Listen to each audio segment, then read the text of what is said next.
गलती से अगर नए हो तो सब्सक्राइब करो, वो जो लाल वाला बटन है उस पर अपने जीजा जी फेंक के मारो या फूफा जी, मुझे नहीं पता, बस क्लिक हो जाना चाहिए। राम राम मंडळी, कसे आहात तुम्ही? आजचा व्हिडिओ हा जबरदस्त पद्धतीने एडिट झालेला आहे आणि तुम्ही देखील अशा पद्धतीने व्हिडिओ एडिट करू शकता। तर मित्रांनो, त्यासाठी तुम्हाला अलर्ट मोशन या ॲप्लिकेशनची गरज लागणार आहे। आणि मित्रांनो, सगळ्यात पहिल्यांदा तुम्हाला आपला दिलेला बिटमार्क प्रोजेक्ट हा ओपन करायचा आहे। नंतर त्यात फोटो आपल्याला ॲड करायचा आहे। ॲड केल्यानंतर फोटो हा शेवटपर्यंत आपल्याला खेचून घ्यायचा आहे। खेचल्यानंतर मित्रांनो, आपल्याला त्या लाल टिक्कीच्या साहाय्याने आपल्याला स्प्लिट मारून घ्यायचे आहेत। एक फोटोला मी मारतो त्या पद्धतीने आपण स्प्लिट मारू शकता। असे एक फोटोंना स्प्लिट मारायचे आहे। स्प्लिट मारल्यानंतर मित्रांनो, तुम्हाला अशा पद्धतीने काही इंटरफेस दिसू लागेल। तर मित्रांनो, अशा पद्धतीने आपल्याला काही इंटरफेस दिसू लागेल। तर आपल्याला मीडियावाल्या ऑप्शनमध्ये जाऊन मी जी PNG इमोजवाली PNG दिलेली ती तुम्हाला ॲड करून घ्यायची व्यवस्थितपणे तुमच्या याने तुम्ही सेट करू शकता। तर पाहू शकता की अशा पद्धतीने ती PNG शेवटपर्यंत आपल्याला खेचायची आहे। नंतर मित्रांनो, बॅक यायचं आहे, आपल्याला शेक इफेक्टवाला प्रोजेक्ट आपल्याला ओपन करायचा आहे। ओपन केल्यानंतर मित्रांनो, सगळ्यात पहिल्यांदा हा शेक इफेक्टवाला प्रोजेक्ट आपल्याला ओपन करायचा आहे। ओपन केल्यानंतर मित्रांनो, बिटमार्कवाल्या प्रोजेक्टवर यायचं आहे आणि पहिल्या फोटोला आपल्याला हा वाला इफेक्ट पहिला पेस्ट करायचा आहे। तर मित्रांनो, हा इफेक्ट आपल्याला पेस्ट करायचा आहे। पेस्ट केल्यानंतर मित्रांनो, अशा पद्धतीने तुम्हाला हा इफेक्ट दिसून येईल। नंतर मित्रांनो, शेक इफेक्टवाला वर क्लिक करायचे आहे। नंतर दुसऱ्या फोटोवर क्लिक करून आपल्याला इफेक्ट हा कॉपी करून घ्यायचा आहे। कॉपी केल्यानंतर मित्रांनो, बिटमार्कवाला प्रोजेक्ट ओपन करायचा आहे। ओपन केल्यानंतर मित्रांनो, दुसऱ्या फोटोला हा इफेक्ट आपल्याला पेस्ट करायचा आहे। पेस्ट केल्यानंतर तुम्हाला असा काही इंटरफेस दिसू लागेल। नंतर मित्रांनो, तिसऱ्या इफेक्टवर आपल्याला शेक इफेक्ट ओपन करायचा आहे। नंतर तिसरा छोटावाला इफेक्ट आपल्याला कॉपी करून घ्यायचा आहे आणि हा इफेक्ट आपल्याला बिटमार्कमध्ये 2 ठिकाणी पेस्ट करायचा आहे। तर मित्रांनो, तिसऱ्या फोटोला आपल्याला हा इफेक्ट पेस्ट करायचा आहे।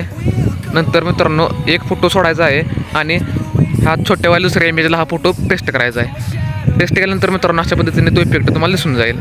नंतर मित्रांनो, चौथा इफेक्ट आपल्याला ओपन करायचा आहे आणि चौथा इफेक्ट आपल्याला कॉपी करून घ्यायचा आहे आणि ती वरली जी ओव्हरले इफेक्ट आहे तो आपल्याला त्या लॉंग क्लिक करून कॉपी करून घ्यायचा आहे। क्लिक केल्यानंतर चौथ्या फोटोला हा इफेक्ट आपल्याला पेस्ट करायचा आहे।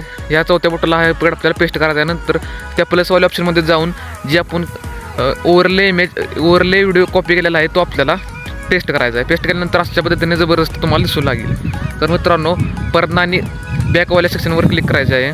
तर मित्रांनो, आपण पाहू शकता की अशा पद्धतीने आपल्याला इंटरफेस दिसू लागेल। तर मित्रांनो, बॅकवाल्या सेक्शनवर क्लिक करायचे आहे आणि इफेक्टवाल्यामध्ये जाऊन आपल्याला हा जो 3 लेअरवाला इफेक्ट लॉंग प्रेस करून कॉपी करून घ्यायचा आहे आणि त्याचा पुढला इफेक्ट आपल्याला 6वा इफेक्ट आपल्याला कॉपी करून घ्यायचा आहे। कॉपी केल्यानंतर मित्रांनो, आपला पहिला बिटमार्कवाला प्रोजेक्ट ओपन करायचा आहे। ओपन केल्यानंतर मित्रांनो, तो आता ओव्हरलेच्या पुढं जो इफेक्ट दिला त्या इफेक्टवर आपल्याला हा इफेक्ट पेस्ट करायचा आहे। नंतर त्याच्यावर क्लिक करायचं आहे आपल्याला आणि एडिट ग्रुपवर क्लिक करायचं आहे। क्लिक केल्यानंतर तुम्हाला असे काही फोटो दिसू लागतील। तर मित्रांनो, सगळ्यात पहिल्यांदा तुम्हाला त्या कलरवाल्या ऑप्शनमध्ये क्लिक करून जो फोटो तुम्हाला पाहिजे त्या फोटोवर क्लिक करायचा आहे आणि तो फोटो आपल्याला व्यवस्थितपणे सेट करून घ्यायचा आहे। तर मित्रांनो, 3 लेअरवर मी डबल तुम्हाला ही स्टेप करून दाखवतो। तर पहिल्यांदा ह्याच्यावर क्लिक करून प्लसवाल्या ऑप्शनमध्ये जाऊन ती जी 3 लेअर इमेज आहे ती आपल्याला पेस्ट करायची आहे। नंतर त्याच्यावर क्लिक करायची आहे।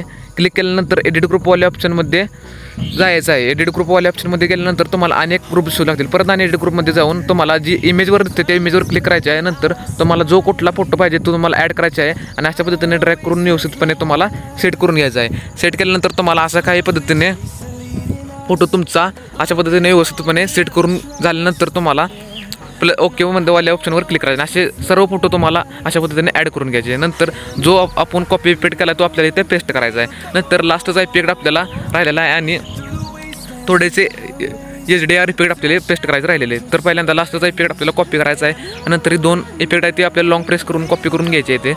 तर आपण पाहू शकता की अशा पद्धतीने तुम्ही देखील अशा पद्धतीने करू शकता। नंतर बिटमार्कवाल्या ऑप्शनमध्ये क्लिक करून ती 2 इफेक्ट आहे तो तुम्हाला पहिला शेवटचा इफेक्ट आपल्याला पेस्ट करायचा आहे। नंतर पहिल्यावाल्या सेक्शनमध्ये येऊन प्लसवाल्या ऑप्शनमध्ये जाऊन हे 2 इफेक्ट आपल्याला पेस्ट करायचे आहे। त्याच्यावर लॉंग क्लिक करून आपल्याला ड्रॅग करायचे आहे सर्व लास्टपर्यंत। तर मित्रांनो, आपला व्हिडिओ हा 100% रेडी झालेला आहे। तर